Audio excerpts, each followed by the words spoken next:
तो welcome dear students, today we learn class 12th lesson 8 Rajasthan board का है और इसके journey to the end of the earth और इसके अपन क्वेश्चन आंसर देखते हैं।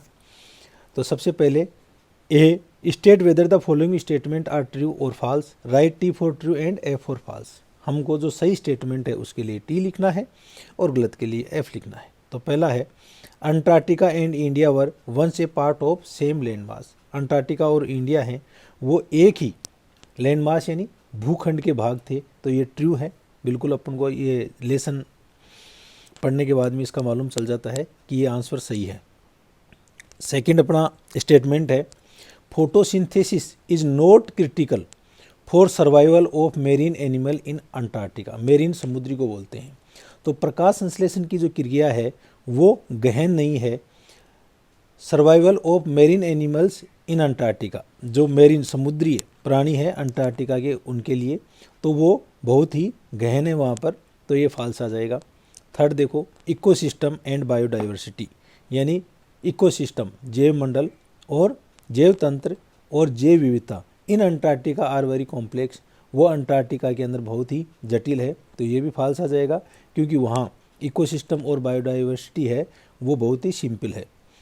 फोर्थ देखो Gondwana land separation into two countries. Gondwana land है वो दो देशों के अंदर अलग हो गया लेड टू डायनासोर एक्सटिंक्शन, और यही डायनासोर है उसके लुप्त होने का कारण बना। तो ये भी फॉल्स है क्योंकि ये इसका कारण नहीं था। 5 देखो Antarctica located at the far end of south pole. Antarctica है वो अपना जो दक्षिणी ध्रुव है वहाँ पर स्थित है। Does not affect the global carbon cycle, और ये वैश्विक कार्बन चक्र है उसको प्रभावित नहीं करता है। तो ये भी फॉल्स है क्योंकि ये इसको प्रभावित करता है। अगला अपना बी है। बी में देखो व्हाट इज फाइटोप्लैंक्टन। फाइटोप्लैंक्टन है वो क्या है। तो यदि अपना क्वेश्चन है वो इसके अंदर प्रेजेंट सिंपल हमें है तो प्रेजेंट सिंपल में अपन को आंसर देना है। Phytoplankton is a small single cell sea grass. तो फाइटोप्लैंक्टन है वो एक छोटी समुद्रीय एकोष्कीय समुद्री घास है। This grasses maintain the food chain of the entire southern ocean, और ये गैस हैं वो पूरे साउथर्न ओशियन है उसकी फूड चेन को बनाए रखती हैं। अगला है how were the Himalaya formed according to the author. Author के अनुसार जो हिमालय है उसका निर्माण कैसे हुआ। तो इसका आ जाएगा India was being pushed northward. India है वो उत्तर की ओर धकेला गया। इट जम्ड अगेंस्ट एशिया, और यह एशिया के अंदर जाकर के फंस गया। It's crust was buckled and the Himalaya were formed, और इसकी जो क्रस्ट या भूपटल है वो मुड़ गई और हिमालय का निर्माण हुआ।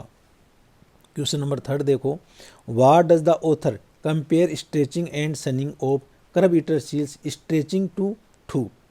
यानी लेखक है वो केकड़े खाने वाले जो सील्स हैं वो धूप सेक रही हैं और इनकी तुलना है वो किससे करता है। तो the author compare stretching and sunning of crabeater seals. तो ऑथर है वो तुलना करता है उन अंगड़ाई लेने वाली और धूप सेकने वाली जो केकड़े खाने वाली सील्स हैं उनकी to the stray dog of stretching themselves. उन आवारा कुत्तों से जो अंगड़ाई लेते हैं या फैलते हैं under the shade of banyan tree in India, बरगद के पेड़ के नीचे भारत के अंदर। अपना सी टाइप देखो answer the following questions in about 30 to 40 words. इन क्वेश्चन के ऊपर अपन ये जो क्वेश्चन है इनके आंसर अपन को 30 से 40 शब्दों में देने हैं। Why is phytoplankton is small necessary for the survival of biodiversity in Antarctica. Why is phytoplankton is small necessary.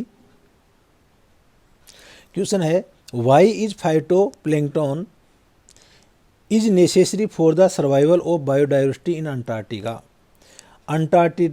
Antarctica की जो जैव विविधता है उसको बनाए रखने में फाइटोप्लैंक्टन जो घास है वो कैसे आवश्यक है। तो phytoplankton is small sea grasses.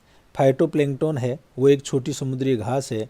The single celled plants use the sun energy to assimilate carbon and synthetic organ compounds, और ये एकोशीय जो पौधे हैं वो सूर्य की एनर्जी को ग्रहण करते हैं और कार्बन को ग्रहण करके और वहाँ पर ऑर्गेनिक कंपाउंड्स या कार्बनिक जो पदार्थ हैं उनका निर्माण करते हैं। They are necessary to nourish and sustain the lives of all marine animals and birds of the region, और ये उन सभी समुद्री जानवरों, वहाँ के पक्षी और उस क्षेत्र के जितने भी जो जीव हैं उनकी जो जीवन है उनको बनाए रखते हैं, उनका पालन पोषण करते हैं। What was the author's first reaction on reaching Antarctica and why? What was the author's first reaction reaching on Antarctica? Author की जो पहली रिएक्शन है अंटार्कटिका पर पहुंचने के बाद में वो क्या थी और क्यों थी? तो the author reached Antarctica after a very long journey. Author है वो लगभग 100 घंटे की जो लंबी यात्रा है उसके बाद में अंटार्कटिका पहुंची थी। So her first reaction on reaching there was that she felt relieved, और इसलिए उनकी वहाँ पर पहुँचने के ऊपर so her first reaction on reaching there, इसलिए वहाँ पहुँचने के बाद में उनकी जो पहली रिएक्शन थी वो ये थी was that she felt relieved, कि उसने एक तो राहत महसूस की। देन इमीडिएटली, और तुरंत, she was filled with wonder, वह आश्चर्य से भर गई। एट द इमेंसिटी, यानी उस अनंतता को देख करके, and isolation of the place, और उस स्थान के पृथक्करण को देख करके। क्वेश्चन नंबर 5 देखना, which program was the author a part of on her expedition to Antarctica. Antarctica के लिए जो लंबी यात्रा थी वो कौन से प्रोग्राम या कार्यक्रम का हिस्सा थी?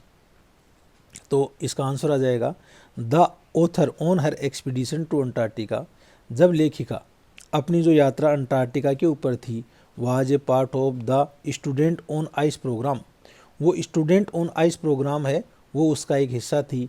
द प्रोग्राम वाज सक्सेसफुल, और ये प्रोग्राम है वो सफल था। इन द वे, इस तरीके से, that it made the student feel that the threat of global warming is real, जिससे कि विद्यार्थी ये समझ सकें या महसूस कर सकें कि जो वैश्विक उष्णता है उसकी जो थ्रेट है या खतरा है वो वास्तविक है। तो थैंक यू डियर स्टूडेंट्स, आप चैनल को सब्सक्राइब करें, अपने कमेंट्स करें और दोस्तों के साथ में शेयर करें। ओके।